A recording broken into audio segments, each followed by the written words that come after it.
April the 16th on Wednesday. We're here in Palawan, Kabayagan, Sabang, Palawan. I was just wanting to share a few thoughts here as we walk along with all these mountains and open spaces, especially here in Palawan. Just seems endless that the hiking and backpacking or dirt biking or exploration would be epic here. If you could tap in somebody that knows the area, and they would enhance the trail network a little bit more. There's so many little footpaths and dirt and rock roads here. It's just amazing.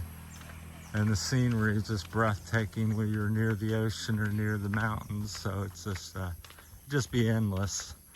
I could be here probably 3 years and only see 30% of what Palawan has to offer. So that's how epic the Philippines is. I don't think people realize, because they say, oh, I go to the Bahamas or I go to Boracay, some place, Boracay or something. And there's just literally thousands of them places here in the Philippines. The coastline's the longest, I think, coastline of any country in the world. So beaches, private beaches, sandy beaches, blue water, there's more than you could see in a lifetime. So most people come here and they see maybe 7 islands, or if they're lucky 14 islands, and they spend 20, 30, 40 minutes on each one. You really, a lot of them, you could spend a minimum of half a day to a day. So certainly 3 or 4 hours easily. So a lot of these boat tours, 30, 40 minutes, they're off whisking you off to the next one to keep schedule. That's how you're able to see 6, 7 islands. So you really don't get to know something very well until you stay a few weeks to a month or 2 or 3 months. So we've just scratched the surface here. I've probably seen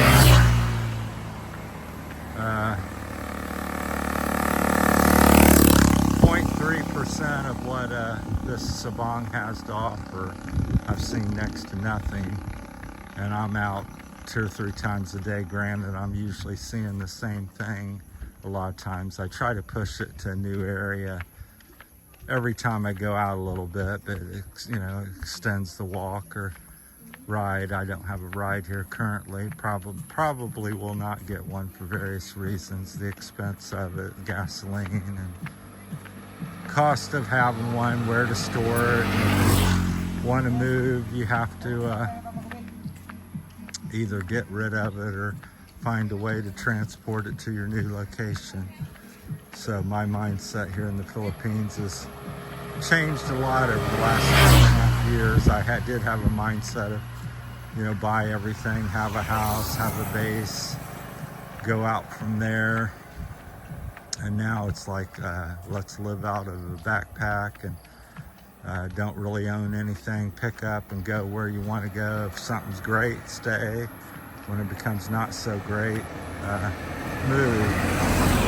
That's kind of my evaluation now at 63 years old and being here 2.5 years. I used to have an attitude of less is more, but I have even more of that now. A lot less is a lot more. So I just probably need 3 or 4 shorts, a pair of pants, and maybe 3 or 4 shirts and couple shoes, and I'm golden. So, but I was just looking, here coming over the mountains yesterday from Port-au-Prince. It's just, gorgeous. 2,000 foot, well, at least 1,000 foot cliffs, limestone, or I believe they're limestone, or a lot of stuff near around limestone. It's volcanic, if not limestone. Maybe limestone is volcanic, I'm not sure. I think they're different, but anyhow, just beautiful cliffs. There's some there on the side of the mountain there, just lining the road for several kilometers. There's a little piece of property for sale. They got a hole cut in the woods there. You can't really see it, real jungly.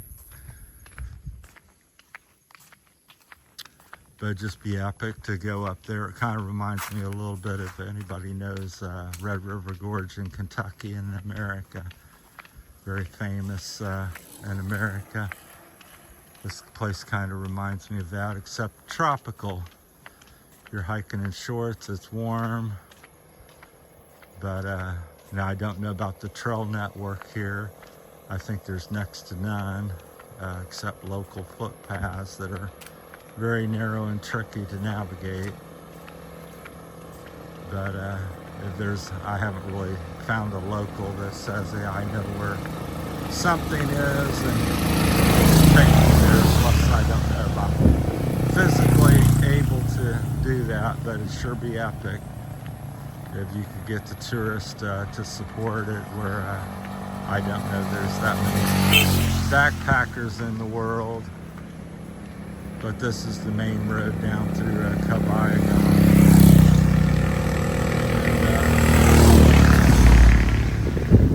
into Sabang. So it can be busy, especially early morning and evening, around 8 and 9 in the morning here, just before sunset, because everybody's getting off work and heading to their homes and things like that. Hey, there's my friend. He's from Australia. He lives up here. Met a couple days ago. I've been seeing him for about a month since I've been here, and we finally talked. He's got, I think he said, 2 or 3 hectares up the road here. And he said he's been here 18 years. So, but as we went down this gravel road back there, we're making a video down there. Just really rugged beauty, little native homes up and down the road, and you're getting off near the mountain again. Just old growth trees. It's the video is hard to capture it. They've been cutting the power lines here they have some chainsaws evidently, which is not too unusual because they make a lot of charcoal in the provinces. I haven't noticed it here because it may be illegal or something, or really controlled. But back in San Fernando, everybody and their brother made charcoal. That's probably why there was next to no trees there in Broctite Viho, Iloilo. Here it's, I would say it's as close to what the Philippines might have looked like as anything in the Philippines. It's very big trees, old growth. I just wonder how many people's ever been up the mountains here, because it's epic. It's steep, it's rugged. I mean, the rock face goes all the way up to within just a few feet of the top of it. So only a few ways you could get up it, and if you misstepped, it's life ending. It's not just a minor fall unless you happen to catch something short. But you can see up there the rock just goes right up to the tree line at the top. But that's my thought. It'd be an epic place to backpack or motorbike, do a motorbike tour, have something a little rugged. Most people here use the scooters. I think the price, and they're economical. I think they get 50 to 75, 80 kilometers per liter of gas here. And locally it's about 70 pesos per liter. Now up in Port-au-Prince, I noticed yesterday it was between about 50, 55 pesos. So it's about 15, 20 pesos higher here on average. And of course there's only one gas station here in town, which is understandable. It supplies the needs of the people. There's not that many people here. At most I could see having a couple gas stations. But just beautiful, enjoying the walk.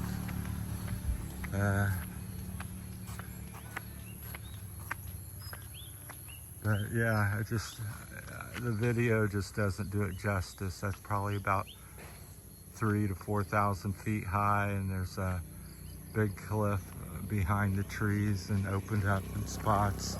It's usually gray looking. You can just picture an Indian or native person sitting up on the rock looking out, or some wild animal, big boar, or I don't know what they have here. I'm sure that I don't believe they have any bears or anything like that, but it reminds me of a lot of Kentucky there. Just really rugged natural beauty. So I wanted to bring that up. I just thought this would be the epic place to do a motorcycle tour. So if you're interested in motorcycle touring, I don't know how much support. I do believe there are some places you can do that. You'd have to Google it. I'm unaware of it, but certainly be epic to do a week, 7-day, or even 2-week. I'd even consider up to a month tour. Like I said, the Philippines is huge and amazing. You can go to a different beach every hour, different mountaintop every hour. If you like to backpack, you could backpack for a year and not see it all. I don't care how good a backpacker you are. There's just so much to see here, and it's such rugged terrain. It's like to climb from one hill to the other may take you 2 to 4 hours or more, because it's so rugged. The elevation gain up and down, it's treacherous. It's wet, especially in the wet season, which is now. I believe we're into April, so I believe we're officially in that wet season. If not, I think May for sure. All right, let me know what you think in the comments. But if you're a backpacker, a dirt bike rider, like motorcycles, you like to hike, you like beaches, the Philippines is a must-see and must-do in your lifetime type of thing. And I would just, recommend allowing yourself a lot more time than necessary, because you hear about all this El Nido and Crone and Boracay and different places, but I'm telling you, there's thousands of places just as nice that almost nobody sees, because there's so many places like that here. It's even the beaches here, you go to the one we're staying on, usually maybe 20, 30 people at the most on any given day. And then you go to the beach next door, which is a little foot trail. It's really off by itself, and again, 0 to maybe 6 people usually. You may see most of them are locals. So we shoot a lot of videos over that way. So that's my thought on that. So if you're an adventurous type person, you want a friendly country to visit, I think the Philippines is it. So now if you like a lot of modern conveniences, maybe not so much. I'd stick to the big cities, Manila, I think they call it BC or Makati, any of them, Iloilo. I think you'd have a good time and enjoy that. But it's much more, I think the Philippines is much more for people that enjoy nature and rugged beauty. So that's my time. Thanks for watching. Let me know what you think in the comments. If you have other countries, I'm sure Vietnam or Taiwan or other places are very similar. All right, thanks for watching. That's my time. We're in it with this view here of the side of the mountain. Thanks for watching. Let's get my fingers out of the thing.